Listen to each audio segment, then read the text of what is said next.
Est-on fondé à dire que l'on gagne sa vie? Thèse, sans travail, sans argent, l'homme est condamné à la misère. Il doit gagner sa vie pour pouvoir vivre en société. Antithèse, la nature nous a accordé la vie. Si la vie nous est donnée, il est absurde de penser qu'il nous faille la gagner.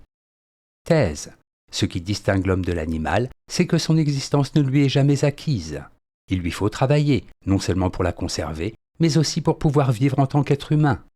Premier argument, rien ne s'obtient sans travail.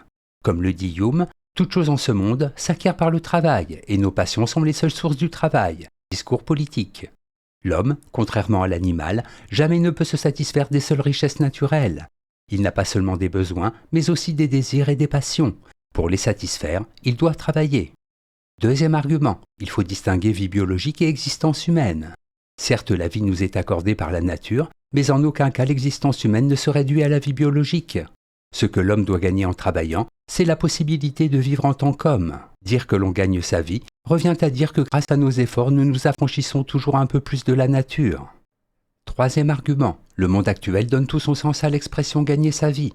Valorisation, fétichisation de l'argent, concurrence, menace permanente du chômage sont autant d'éléments qui permettent de dire que l'expression « gagner sa vie » est totalement justifiée. L'homme actuel a pour principal objectif de gagner de quoi se nourrir, se loger, fonder une famille, ne pas être exclu du système économique qu'il sert, bon gré mal gré.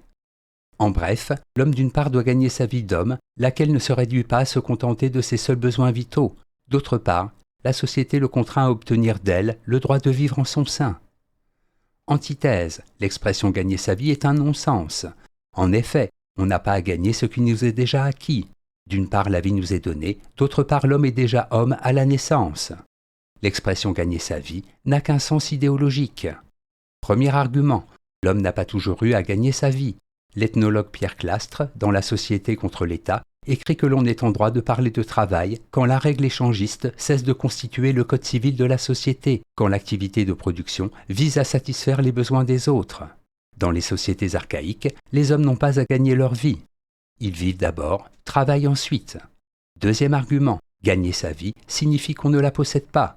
Comme l'ont montré de nombreux penseurs s'inspirant de Marx, ce n'est qu'au sein d'un système économique fondé sur l'exploitation d'une classe par une autre, ou n'ayant d'autre but que d'accumuler sans fin des richesses, que l'homme est contraint de gagner sa vie. Plus il travaille, plus il aliène son existence, au lieu de conquérir sa liberté. Troisième argument, la question n'est pas de gagner sa vie, mais de pouvoir en profiter. Puisque l'homme est bel et bien vivant, puisqu'il n'est homme, le but de son existence doit être de se réaliser, et non d'avoir à toujours remettre au lendemain l'accomplissement de sa vie, parce qu'une certaine organisation sociale le contraint toujours et encore à devoir la gagner. En bref, la vie nous est donnée, nous n'avons pas à la gagner. Gagner sa vie, ce n'est qu'une expression pour dire que l'on est exploité. Le travail ne doit pas nous empêcher de profiter de la vie. Synthèse, l'expression « gagner sa vie » renvoie à un certain type d'organisation sociale, inconnue des sociétés archaïques, lesquelles ignorent les notions d'argent, de classe, de salaire, de propriété privée. Dans ces sociétés, personne ne travaille pour quelqu'un d'autre. Le fruit du travail est immédiatement et collectivement réparti. A l'inverse, dans les sociétés de type capitaliste, et plus particulièrement à l'heure actuelle, dire que l'on doit gagner sa vie n'est pas un non-sens, mais bel et bien une réalité. On a beau en appeler aux droits de l'homme, celui qui n'a plus les moyens de gagner l'argent qui lui permet d'être socialement intégré n'a plus aucun droit effectif. Aussi, gagner sa vie ne veut rien dire d'autre que gagner par son labeur le droit d'exister aux yeux de la société.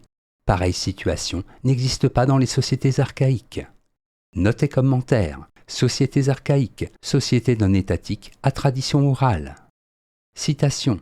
Chercher du travail en vue du salaire, voilà en quoi presque tous les hommes sont égaux dans les pays civilisés. Pour eux, le travail n'est plus qu'un moyen, non pas le but en soi. Or, il se trouve quelques rares personnes qui préfèrent périr plutôt que de se livrer sans joie au travail. Ce sont ces natures portées à choisir et difficiles à satisfaire qui ne se contentent pas d'un gain considérable, dès lors que le travail ne constitue pas lui-même le gain de tous les gains. Friedrich Nietzsche, Le gai savoir.